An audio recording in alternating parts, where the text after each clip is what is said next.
नमस्कार, स्वागत है आप सभी का सी न्यूज भारत में और मैं हूं आपके साथ ज्योति श्रीवास्तव। वक्त हो चुका है न्यूज बुलेटिन का। इस न्यूज बुलेटिन में बात होगी धुले की, जहां गुणवत्तापूर्ण स्वास्थ्य सेवाएं सुनिश्चित करने के लिए कैथ लैब का उद्घाटन, स्वास्थ्य अधिकारियों को उत्कृष्ट कार्य के लिए सम्मानित किया गया। इसके साथ ही बात होगी इंदौर की, जहां सिंगापुर ग्रीन व्यू EWS रहवासियों ने विद्युत विभाग पर मनमानी और अवैध वसूली के आरोप लगाते हुए त्वरित समाधान की मांग की। ऐसी तमाम खबरों पर विस्तार से करेंगे चर्चा। धुले जिला अस्पताल में अत्याधुनिक कार्डियक कैथ लैब का उद्घाटन लोक स्वास्थ्य एवं परिवार कल्याण मंत्री प्रकाश अबितकर ने किया। इस मौके पर विधायक काशीराम पवारा, मंजुलताई गावित, राम भदाने सहित कई गणमान्य उपस्थित रहे। कार्यक्रम में स्वास्थ्य पर पुस्तिका का विमोचन और doctor Nilesh Chandak, doctor Ashwini Bhamre, doctor Ravindra Sonawade व डॉक्टर सुवर्णा सूर्यवंशी को सम्मानित किया गया। मंत्री अम्बितकर ने कहा कि कैथ लैब से धुले जिले के नागरिकों को गुणवत्ता स्वास्थ्य सेवाएं मिलेंगी। साथ ही अन्य कैथ लैब शुरू करने की दिशा में काम जारी है ताकि अधिक से अधिक मरीज सरकारी स्वास्थ्य सेवाओं का लाभ उठा सके। सर्व नागरिकांच्यासाठी धुळे जिल्ह्यातल्या सर्व नागरिकांच्यासाठी कॅथ लॅबच्या आज एका अत्यंत महत्त्वपूर्ण अशा आरोग्य विभागाच्या सेवेचं लोकार्पण आम्ही करतोय। या सगळ्या सेवेचा उपयोग सर्व नागरिकांच्यासाठी, विशेषतः ज्यांची इमर्जन्सीला ज्या सगळ्या लोकांना खाजगी डॉक्टरांकडे जावं लागतं आणि आर्थिक त्रास होतो, या सगळ्या गोष्टींपासून रिलीफ मिळण्यासाठी आजची सेवा अत्यंत महत्त्वपूर्ण आहे। आरोग्य विभागाच्या वतीने जी काही एकूण सगळी कामं केली जातात त्यातली एक अत्यंत महत्त्वपूर्ण अशा पद्धतीची सुविधा आपण धुळ्यातून सुरू करतोय। विशेषतः एकूण ज्या महाराष्ट्रात आपण कॅथ लॅब मंजूर केले त्यातली पहिली कॅथ लॅब आपण लोकार्पण करतोय। अशा पद्धतीनं अत्याधुनिक अशी एक कॅथ लॅब की ज्याचा उपयोग सर्वसामान्य नागरिकांना इमर्जन्सीमध्ये होणार आहे, या सगळ्या गोष्टींसाठी निश्चितपणानं आरोग्य विभागाच्या सगळ्या यंत्रणेचं मी अभिनंदन करतो। धुले से सी न्यूज संवाददाता नीलेश परदेशी की report. Singapore green view premium EWS multi के रहवासी बिजली विभाग की मनमानी से परेशान हैं। 3 साल पुराना चालान थमाकर लाइट काट दी गई है। पानी बिजली आपूर्ति ठप है। वहीं अधिकारियों पर दुर्व्यवहार और अवैध वसूली के आरोप हैं। समाधान न मिलने पर कलेक्टर को ज्ञापन और बड़े आंदोलन की चेतावनी दी गई है। जैसे कि हम सिंगापुर प्रीमियम के रहवासी हैं, हम सभी मध्यम वर्ग से आते हैं EWS मल्टी में, जो कि एक लोअर क्लास में आती है। इसमें मनचाहा बिल दे रहे हैं, महिलाओं से बदतमीजी भी की है। पिछली बार भी मैं एक बार आवेदन दे के गया था यहाँ पर, लेकिन उसकी कोई सुनवाई नहीं की गई। और यहाँ पे अभी हम ज्ञापन देने आए हैं, लेकिन MPV मध्य प्रदेश MPV इंदौर मांगलिया में कोई भी अधिकारी यहाँ पर मौजूद नहीं है जो हमारा आश्वासन ले ले। हम सभी अपनी नौकरी, कोई धंधा सभी जन छोड़ के आए जो मध्यम वर्ग से करते हैं, लेकिन यहाँ पे कोई हमसे आश्वासन नहीं दिया जा रहा और ना ही हमारा आवेदन स्वीकार किया जा रहा है। इसलिए हम बहुत परेशान हैं। MPV की मनमानी नहीं चलेगी, नहीं चलेगी। MPV की मनमानी नहीं चलेगी, नहीं चलेगी। नहीं किसी से भीख मांगते हम लोग अपना हक। जी भैया, जैसे कि बिल भी यहाँ पर देखा जाता है कि कोई किसी का महीने में 100 रुपये आता था, वहाँ एकदम से 2700 रुपये आ जाता है। वो ना कोई रीडिंग लेने आता है, ना कोई किसी का वो है, बस बिल अपनी मर्जी से ठोका जा रहा है MPV तरफ से। अब यही 2700 रुपये का बिल है जो मेरे पास है, 2700 रुपये का बिल, जो महीने में 200-300 रुपये का बिल आता था, अचानक 2700 रुपये का। और यहाँ पे आओ तो ना कोई सुनवाई करता है, वो क्लियर बोलता है भरना पड़ेगा आपको। ये MPV वालों की मनमानी है यहाँ पर। कब से आप लोग आ रहे हैं, कितने दिनों से परेशान हो रहे हैं? पिछले 1 साल से MPV की मनमानी चल रही है। साल भर से हम MPV की मनमानी सहते आ रहे हैं। पिछली बार भी हमने यहाँ पे आंदोलन दिया था और यहाँ पे हमको स्वीकृति दी गई थी, हम इसका निराकरण करेंगे, लेकिन अभी तक कोई निराकरण नहीं हुआ है।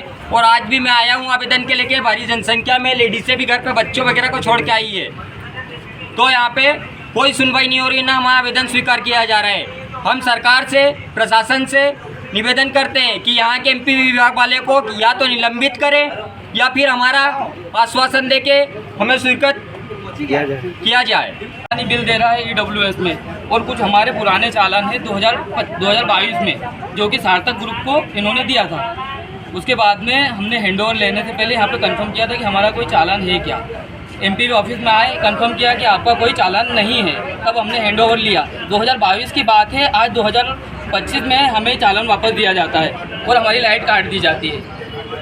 कब से आप लोग परेशान हैं और क्या महिलाओं ने जैसे बताया कि यहाँ लोग घर आके बदतमीजी भी करते हैं? परेशान तो हम कई दिनों से है, लेकिन कल हमारी लाइट काट दी गई थी और घर की जो महिलाएं हैं उनको भी परेशान किया जाता है। घर में मनमाना बिल दिया जा रहा है। EWS 306 स्क्वायर फीट के फ्लैट में हम लोग रहते हैं, जिसमें किसी का 1500, 2000, 2500, 10-10 हज़ार तक के बिल दे देते हैं। पूछने जाओ तो बताया नहीं जाता, कंफर्म जवाब दिया नहीं जाता और बदतमीजी करते हैं MPB वाले।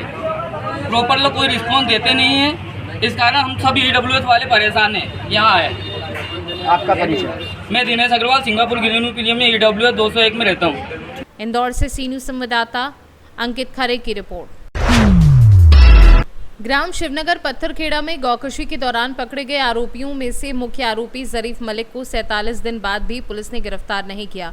संत समाज और हिंदू संगठनों ने गिरफ्तारी की मांग पर प्रशासन की चुप्पी से नाराज होकर 2 दिन पहले रैली व प्रदर्शन की चेतावनी दी थी।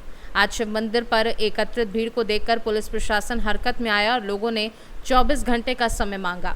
संगठनों ने फिलहाल रैली टाल दी है, लेकिन चेतावनी दी है कि समय पर गिरफ्तारी न होने पर ठाकुर द्वारा से लखनऊ तक बड़ी रैली और प्रदर्शन किया जाएगा, जिसकी जिम्मेदारी पुलिस प्रशासन की होगी। जी, क्या मामला है? मामला ये कि हमने जो है प्रशासन से अपनी मांग रखी गौकशी के संदर्भ में। जो गौकशी में जो है जरीफ मलिक जो हम बाहर घूम रहे थे, उनकी गिरफ्तारी के लिए सबसे पहले ये मुद्दा हमारा मुख्य था। और इसके साथ साथ लव जिहाद का, जो हमारे ठाकुर द्वारा क्षेत्र में एक लव जिहाद की जो है षड्यंत्र रची जा रही है और हमारी जो है बहन बेटियों को शिकार किया जा रहा है। इस संदर्भ में हमारी CO साहब से बातें हुई हैं। उन्होंने आश्वासन दिया भविष्य में चल करके इन घटनाओं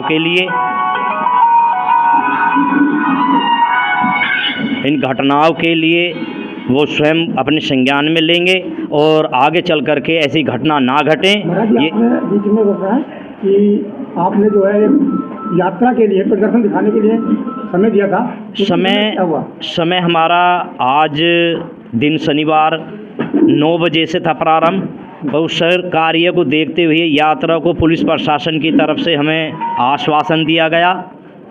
यात्रा को रोकने के लिए आकर के बातचीत हुई प्रशासन के द्वारा और टाइम हमें मिला है 24 घंटे का, जिसमें कि गौकशी के केस में गिरफ्तारी के लिए। अगर 24 घंटे में गिरफ्तारी नहीं होती है तो हम आगे चल कर के आंदोलन करेंगे, बड़ा आंदोलन करेंगे और यही यात्रा एक विशाल रूप लेगी और ठाकुर द्वारा CO ऑफिस पर जाकर के धरना देंगे। कौन कौन से अधिकारी आए थे आज? आज ठाकुर द्वारा से कोतवाल साहब और CO साहब ने आकर के आश्वासन दिया है और 24 घंटे का टाइम दिया है। महाराज जी, आपका नाम क्या है? मेरा नाम है महंत अनिलनाथ योगी। आप कहाँ से निवास करते हैं? मैं आया हूँ जसपुर हमीरावाला बेलवाले बाबा का मंदिर उत्तराखंड। अच्छा, क्या मामला था आज? ये गौकशी के लिए हम जो है बच्चा बाबा शिवनगर पत्थरखेड़ा मंदिर के जो महंत हैं उनके आह्वान पे यहाँ सब साधु संत जुड़े हैं। एक गौहत्या का प्रकरण था जिसे 45 दिन से खींचते चले आए, एक नाम निकाल रहे थे। उसके लिए आज हमारा पैदल ठाकुर द्वारे तक साधु संत, विश्व हिंदू महासंघ और बजरंग दल और अन्य संगठनों का, हिंदू संगठनों का पैदल जो है प्रदर्शन था ठाकुर द्वारा कोतवाली पे। लेकिन प्रशासन यहाँ आके हमें आश्वासन दे गया, 24 घंटे का आश्वासन दिया है, इसलिए हम शांत हैं। अगर ये 24 घंटे के अंदर गिरफ्तारी नहीं हुई तो हम विशाल आंदोलन करेंगे, जिससे क्या हमें चाहे कुछ भी करना पड़े, योगी जी तक के पास तक जाएंगे हम लोग। कौन कौन से अधिकारी आए थे आप? हमारे पास CO ठाकुर द्वारा, कोतवाल ठाकुर द्वारा। क्या आश्वासन दिया है आपको? हमें शाम तक का दिया है, लेकिन 24 घंटे उन्होंने पूरे मांगे हैं। मुरादाबाद से सी न्यूज़ संवाददाता देश रतन सिंह की रिपोर्ट। सीहोर के खजूरी सब स्टेशन क्षेत्र के ग्राम खंडवा में आउटसोर्स लाइनमैन विजय वर्मा की करंट लगने से मौत हो गई। विजय वर्मा परमिट लेकर काम कर रहे थे, तभी अचानक करंट लगने से उनकी मौके पर ही मौत हो गई। मृतक का पोस्टमार्टम सीहोर हॉस्पिटल में कराया गया। विधायक सुदेश राय ने हॉस्पिटल पहुंचकर परिजनों से मुलाकात की और भरोसा दिलाया कि जांच कर दोषियों पर सख्त कार्यवाही की जाएगी व हर संभव मदद की जाएगी। ग्रामवासियों ने चांदबड़ पर रोड जाम कर विरोध जताया। लोगों का आरोप है कि आउटसोर्स कर्मचारियों को सही उपकरण और सुरक्षा साधन नहीं दिए जाते। अधिकारियों द्वारा हादसों की जिम्मेदारी से पल्ला झाड़ने पर भी सवाल उठाए गए।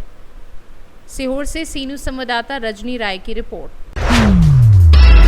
खबर तापी से है, जहां एसीबी ने सेवानिवृत्त कक्षा 2 के सहायक निदेशक के खिलाफ एक अपराध दायर किया है। गुजरात राज्य भूमि विकास निगम के सेवानिवृत्त सहायक निदेशक व्यारा के संतोष विनायक परुलकर को हिरासत में लिया गया है। कक्षा 2 के सेवानिवृत्त सरकार बाबू की संपत्ति में 112.20% का बढ़ावा हुआ है।